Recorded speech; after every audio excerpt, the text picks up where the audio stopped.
Depuis le début de la crise sahélienne, de nombreux instruments ont été forgés, y compris la création, rien de moins quand même, d'une nouvelle organisation internationale qu'on appelle le G5 Sahel. On s'aperçoit que cette organisation, le G5 Sahel, a eu du mal à donner pleinement satisfaction sur le terrain, par le biais des déploiements de la force conjointe qui a été mise sur pied en son sein, mais surtout on s'aperçoit aujourd'hui que cette instance est complètement bloquée au niveau politique en raison des coups d'État qui sont survenus dans la région. C'est-à-dire qu'il y a eu un coup d'État qui est survenu au Mali, un premier, en août 2020, mais à la suite des pressions de l'organisation sous-régionale, la CEDEAO, des autorités civilo-militaires avaient été nommées à la tête du Mali, mais elles ont été renversées à la suite d'un deuxième coup d'État qui s'est produit au mois de mai. Donc aujourd'hui, le président de la transition au Mali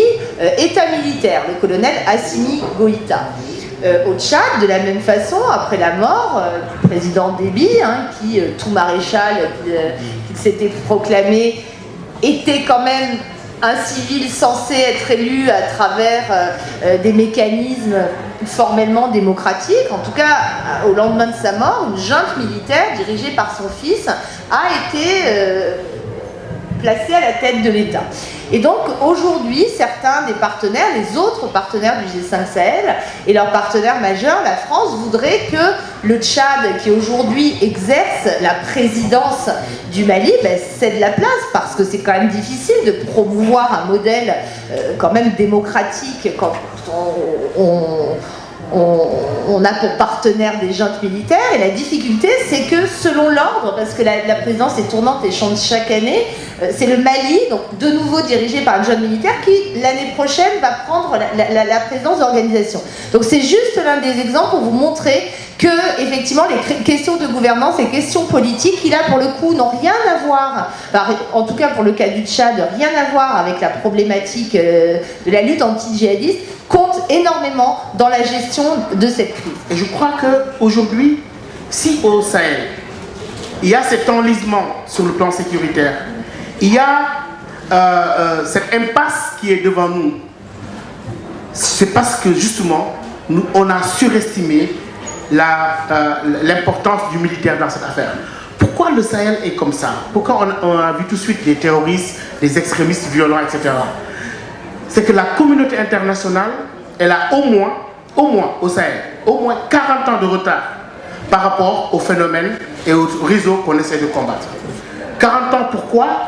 Parce que dans les années 70, c'était les grandes sécheresses dans le Sahel. Et pendant ces sécheresses, les États africains ont beaucoup souffert.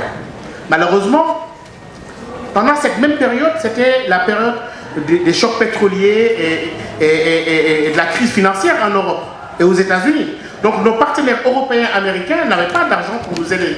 Qui avait de l'argent? Mais c'est ceux qui vendaient du pétrole. Mais ceux-là, ils avaient de l'argent, de l'aide apportée en Afrique, mais aussi ils avaient des idéologies à exporter. Et au même moment, comme si la communauté internationale n'avait rien compris, on a demandé aux pays africains la chose suivante, qui à mon avis est une bizarrerie. On demande aux pays africains, après avoir souffert de ces sécheresses, on leur demande maintenant quelque chose en leur disant maintenant, c'est un peu du Fukuyama. C'est la fin de l'histoire. Maintenant, on demande seulement aux pays africains du tiers-monde, si vous faites de la démocratisation, de la démocratie, et à la sauce économie libérale, en libéralisant vos entreprises, etc., en faisant moins d'État et mieux d'État, c'est-à-dire qu'investissez le moins possible dans l'éducation, dans la santé, le développement va arriver et la paix. C'est le contraire. Il y a eu le discours de la Baule avec Mitterrand, démocratisation, libéralisation, et ça a tué complètement les États qui ont de moins en moins investi dans l'éducation et la santé, et qui a pris la place des organisations, des ONG islamistes, qui ont creusé des puits, qui ont construit des écoles, qui ont créé des liens sociaux, qui ont créé de la solidarité. Et ils ont produit aujourd'hui ces mouvements qui se développent, et 40 ans après, on arrive avec des kalachnikovs pour les déloger. Ils ont un ancrage social, ils sont acceptés par les populations, et nous n'avons, en tout cas avec nos partenaires internationaux, que de l'armement, etc., pour les déloger. Et ça ne marche pas. Donc la lutte contre le terrorisme vise l'élimination des cibles. Et les cibles se régénèrent. Mais la prévention de l'extrémisme vise à s'attaquer aux causes structurelles qui mènent à cette radicalisation-là. Et ça, il y a moins de publicité dessus parce que c'est plus difficile. C'est par la santé, par l'éducation, par des investissements massifs sur le capital humain, sur la jeunesse. Et comme c'est plus compliqué à faire, on communique beaucoup plus sur les interventions militaires, etc.